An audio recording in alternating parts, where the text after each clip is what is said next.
Dhaka university 2022-23 সালে আসা একটা এমসিকিউ, একটা ফিজিক্স এমসিকিউ এটা। তো এই এমসিকিউটা ভেক্টর চ্যাপ্টার থেকে আসছে।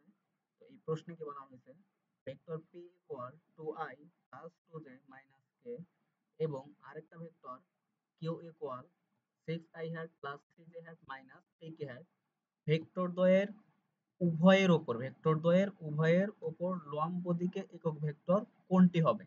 আচ্ছা, দুইটা ভেক্টরের লম্ব দিকে ভেক্টর আমরা কেমনে জানি পাই? দুইটা ভেক্টরের লম্ব দিকে একটা ভেক্টর আমরা কিভাবে পাবো? পাবো ক্রস গুণন করলে। আমরা যদি ক্রস গুণন করি তাইলে দুইটা ভেক্টর যে তলে অবস্থিত ওই তলের লম্ব বরাবর একটা ভেক্টর পাবো। ওই তলের লম্ব বরাবর একটা কি পাবো? ভেক্টর পাবো ক্রস গুণনের ফলে।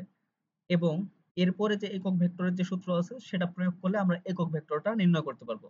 তার মানে প্রথমত আমরা তলের লম্ব ভেক্টর নির্ণয় করতে হবে, তারপরে একক ভেক্টর নির্ণয় করতে হবে। তাহলে তলের লম্ব ভেক্টর মানে তলের লম্ব বরাবর ভেক্টর কিভাবে নির্ণয় করে? ক্রস গুণনের মাধ্যমে নির্ণয় করে। এরপরে আমরা একক ভেক্টরটা নির্ণয় করতে পারবো। তাহলে এই যে ক্রস গুণনের ফলে উৎপন্ন ভেক্টরটি তলের লম্ব বরাবর ক্রিয়া করে। তো এইখানে এই যে ভেক্টর পি আর এটা হচ্ছে ভেক্টর কিউ, এই দুটো ভেক্টরের ক্রস গুণনফল। এটা হচ্ছে এই দুটো ভেক্টরের ক্রস গুণনে যে উৎপন্ন ভেক্টরটা, এটা হচ্ছে তলের লম্ব দিক বরাবর। এটা আসলে উপরের দিক বোঝানো হচ্ছে, মানে এটা সরাসরি তলের লম্ব বরাবর। কোন তলের লম্ব বরাবর? এই যে তলটা আছে না, এই তলের লম্ব বরাবর। আচ্ছা, তাইলে আমরা এখানে পি ক্রস কিউ নির্ণয় করলাম। পি ক্রস কিউ নির্ণয় করতে গেলে কি আমরা নির্ণয় করতে হবে? প্রথমে আই, জে, তারপর হচ্ছে কে, তারপরে যে পি ভেক্টরের আই এর সহগ, তারপরে জে কোএফিসিয়েন্ট, কে এর কোএফিসিয়েন্ট মানে হচ্ছে এই যে এখান থেকে যে 2, এরপর হচ্ছে 2, কে সহগ -1, এরপর হচ্ছে 6, তারপর হচ্ছে 3, তারপর হচ্ছে -3। এগুলো এই যে পর্যায়ক্রমে বসানো হয়েছে, 6, 3, -3 এগুলো বসানো হয়েছে।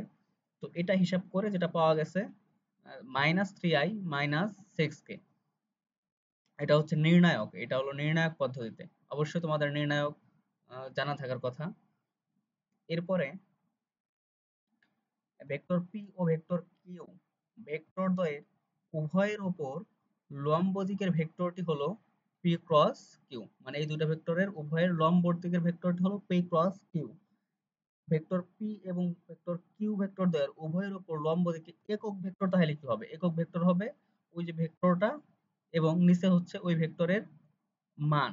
যে পি ক্রস কিউ ক্রস গুণনে কিন্তু একটা ভেক্টর রাশি উৎপন্ন হয়, মানে পি ক্রস কিউ দ্বারা যা উৎপন্ন হবে সেটা কিন্তু একটা ভেক্টর রাশি। দেখো পি ক্রস কিউ থেকে এই যে পি ক্রস কিউ থেকে এই যে এই রাশিটা উৎপন্ন হয়েছে, এই এক্সপ্রেশনটা উৎপন্ন হয়েছে যেটা একটা ভেক্টর রাশি। তার মানে পি ক্রস কিউ কিন্তু একটা ভেক্টর রাশি। দেখো পি ক্রস কিউ উপরে ভেক্টরটা, ওই ভেক্টরটা এবং নিচে হচ্ছে ওই ভেক্টরটার মডুলাস বা মান, ম্যাগনিটিউড বা মান।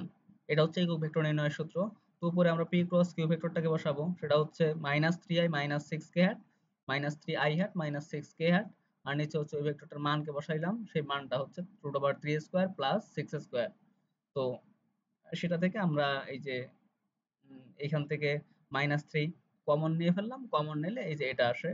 দেখো অ্যান্সার সি তে, মানে কোশ্চেনের এমসিকিউ সি তে, অপশন সি তে কিন্তু এটা দেওয়া ছিল। তার মানে সি হচ্ছে এটার অ্যান্সার।